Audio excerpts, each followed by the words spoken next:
morning, we praise the Lord for waking us up and gathered together here in this place, celebrating the birthday of our very enthusiast of people.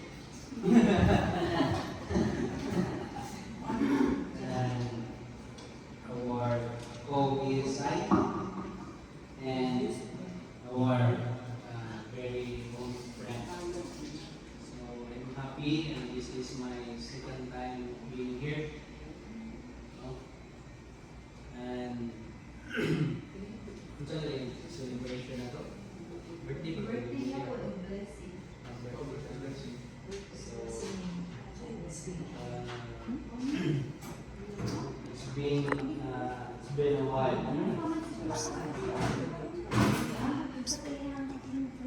Lusa din ito, birthday so itong nanay, Lusa. Ayan, nanay's birthday. Lusa. Koy-koy. Yeah. So itong nanay birthday, but to reflect on how we have lived it, and to recommit the years ahead to the giver of life.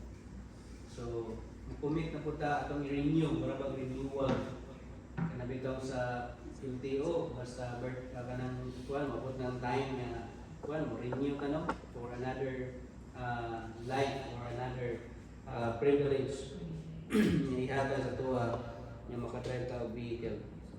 So this morning I would like to share a three lesson that to ponder upon for us this morning. Number one is a heart of gratitude. Kaning mag-birthday ta, bation ginato ang kanang pagkamapasalamaton. Thank you Lord. Kaya niabot na po ko aning mga katuigan. Hindi lang tamang tanag hindi man Kristine, kung pila na gini edad, kailain mong gidalan siya. Pero na yung professor sa, na yung maestro sa SPAC sa una, kailangan ni si Ma'am Railway. Gabot mo may si SPAC yan si Sir Pascua ba? Pangutanong ni mo itong pila edad. Proud yung ibunda pa niya yung edad. Kaya na yung uban niya, huwag pagali, pila pala edad, nangawala na, nangamatay na. So dapat malipay kita nga niabot aning idara. Amen. Amen. Mga tuyahan ko ang expression basta mag-birthday kay kuya mo mag-birthday, manapok mo itong mga bata, mga estudyante. Mga tuyahan ko. Kung yan kita mo to kaya medyo kuhan mo po to. Amot na minyo mo ka siya. So, mo to siya nga. Kani ang magpasalamaton ka nga ni abutan niya mga katuligan. In Lamentations chapter 3 verse 22 to 23 says, "It is the Lord's mercies that we are not consumed, because His compassions fail not. They are new every morning.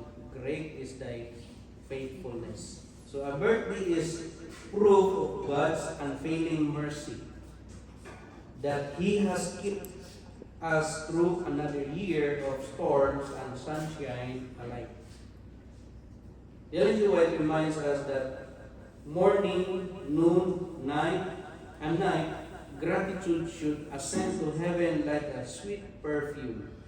A birthday without gratitude is simply a number. A birthday with gratitude becomes worship.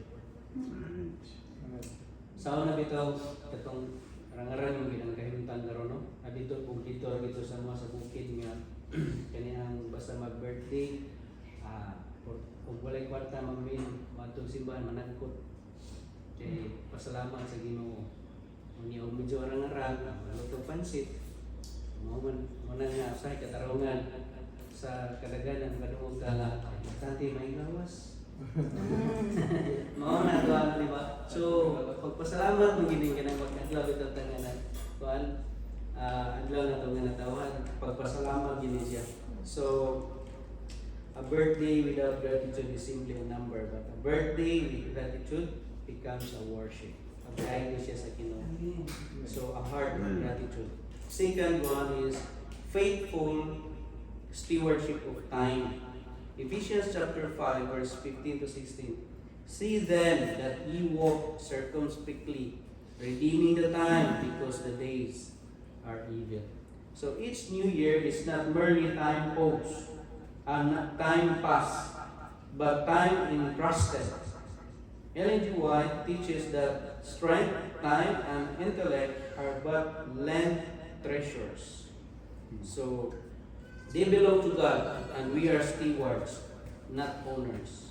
A birthday is the perfect moment to ask, have I invested this past year for God's glory or spent it carelessly? So nindot yung kayo nga kanabitang nahuman na to ang tugig nga kanang makakinuklog na ba nga kung yun sa nako pag-spend ng akong tuig last year kay kanapod kung ato na siya pamalandungon ato kung noon nga this year ka noon sa kay kaniyang himuon na po nako for God, for the Lord, for the glory of God. Kay sarili ko nakahinumdum nga last year nagsigog pito kita grabe ka maayo ang Ginoo no. Dili ni pagpanginambog sa inyo but I would like to share to you nga how great is my God to my life last year 2025. Kay ako lang i-share sa inyo dili lang gid siya panghambog ba to most kaning grabe gid kayo ang Ginoo sa kuha last year kay first naka-avail ko sa katong trip sa Holy Land nga nakain ko nga I walk where Jesus walked. That was April. Then after that one of all the people in the Philippines siguro or in Davao naka-attend ko sa 62nd session of General Conference of the Seventh-day Adventists dito sa St. Louis, Missouri.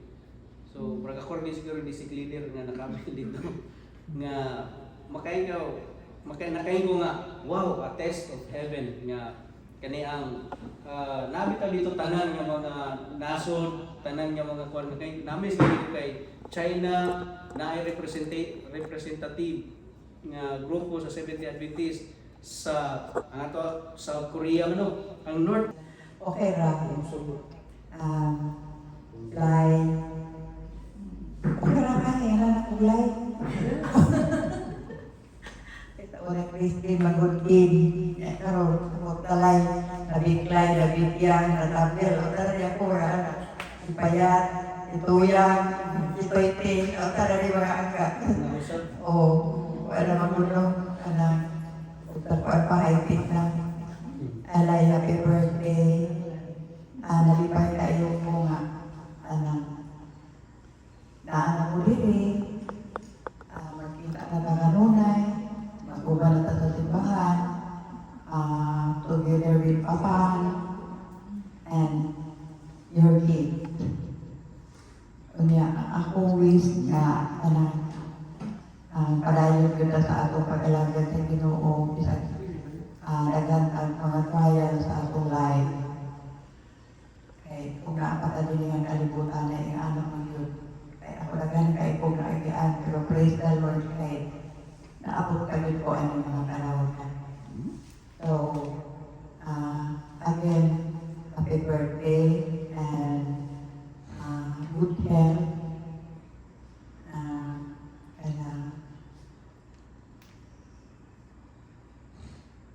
Suod nga relasyon doon nga ito sa Ginoo. Kitang tanan. Uban na ko, animalay ko mga anak ko, mga anak ko. Mag-iul sa Diyos, inigabot sa Ginoo. Magpuyo dito sa langit. Wala na kanang di na kumiyong wala pag-ulagin kahit murag lain ano. Kanang uban sa kalipay. Okay, thank you. All of you. Happy birthday again. Thank you, Nay. Amen. Then, Amen. Ako ang very guwapa. Ikaw ang pinakagwapa ron, kay birthday mo. Bitaw, kabalo ko nga medyo kailan naman jud mo ni ate kanang makaingon jud ko nga she's one of those people nga when you say faithfulness, generosity, kuan gyud ni siya. She's someone that I really look up to. Unya, she's one of the people gyud nga who has a very kanang beautiful heart. Ay, alam mo po. Uy! Yes, kanang maka-attest jud ko ano no, parang lagi na ano eh, may beautiful body ko. Ay, oo. Inside and out yun ni ang iyang pagka-beautiful. Unya, kanang, ay, dili na lang kumakuan kay ko lang. Sige, pwede ako. Na may camera. To our Ate Bicolay, ay, wala man siya. Ay, thank you kanang for being there for us, for the family, for many years. Kanang, you just one call away ra gyud ni siya. One call, one chat away. Okay. Thank you, Te, for kanang being that kuana mo. Kanang person to go to always, and I hope nga kanita kani actually mo life karon maka-enjoy ko nga you really deserve this. Kahit inakita mo sa Ginoo yun ang imong heart, so I'm just hoping and praying nga gabi na dyan kayo. Ano ko nihila si nanay wala? Kaya I'm just hoping dyan and praying until your last breath ay over. Di ba? Kalang kuan, you'll always have the life that you want and you deserve. Because you really have a beautiful heart. Amen. That's all. Amen. Thank you. Thank you, Toy. Over. Nindot kayo na. Thank you. Next, Sister Christine Belia Allen. Kaya salamat kayo sa Ginoo nga. Karon nakadana ka sa imong ika-44 birthday celebration. Bundak daw yan. 44 na gina siya. 44 na. July 17, 1982 na siya nakaw. So, 44 na kalipidan karon. Hinumduman ako kani adto kung bago lagi kaayo. Pag-abot sa akong motor, nagiutang Honda Dream XS. Kalimutan lang. Ako i-replay ko na rin. Kaya na. No? Daw yan. Gihiraman mo sa akong bayaw ko sort. Pag-abot kita to, tapos sa Honda na maligyan motor. Pag-abot ko dito sa balay, iparking mo sa akong bayaw na wala bitaw na nag-neutral, automatic dito. Play no? So, uli din siya sakay. Ano din siya, kung saan rin ito palagan, ano din ang accelerator. Kaya naka-engage mag sa kuan, primera. Sutoy ang motor. So, naato sa kilid balay, no? Dahil napilok dahil ang basket, kaya mag-basket. No? So, siya naka-braking. Pero wala yung ko na suko sa iya. Because I really love my sister very much. No? So, when it comes to relationship inside the family, I could tell that my beloved sister, my loving sister, Christine, yung naagin sa heart niya, yung makaingon ko, ingon sa kumanghod, rin nga, sa iyahan kasi nga kanabinong pinag-alay nga pagbati nga gugma, love, no? Genuine life, love to all of us as family members, no? So, my prayer for my beloved sister na akong i-base na sa 3 John chapter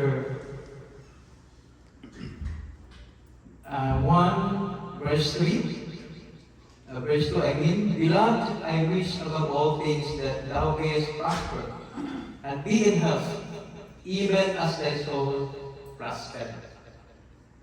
So, para na po, ihatagan na si Christine sa Ginoo sa tanan nga iyang ginisar sa iyang heart. The family, the wonderful family with Pastor Lord Allen and the kids, Lloydie and Daniel, and these things that they have already, no? So I could really tell that God really blesses her and the family, and I could say that by God's goodness and grace, because paghatag sila sa mga panalangin, no? Una na ang kanang na panalangin o ang mga panalangin sa mga ilahang na-receive, ilahang po niya kinashare nito sa uban. So that's how generous and loving this family of my dear sister is.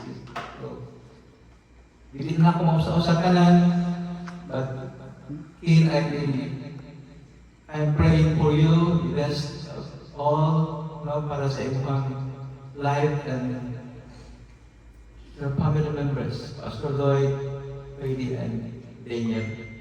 So God bless you on this day, the 44th birthday celebration. May the Lord God bless you always, health and everything that good and we have in this as we are waiting for God's return. God bless you more and many years to come. I love you very much, my dear sister.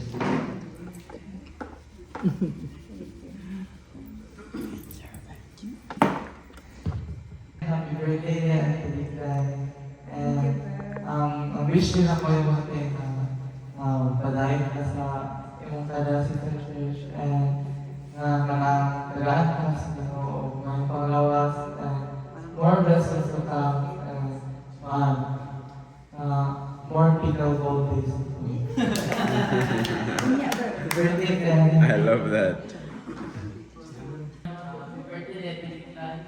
Akong wish is na magpadayon ka sa ministry sa simbahan, tapos more birthdays to come and more years to come. Mahal ko, happy birthday. Thank you, Gabe. Pag-wish ka na. Malaki ka people.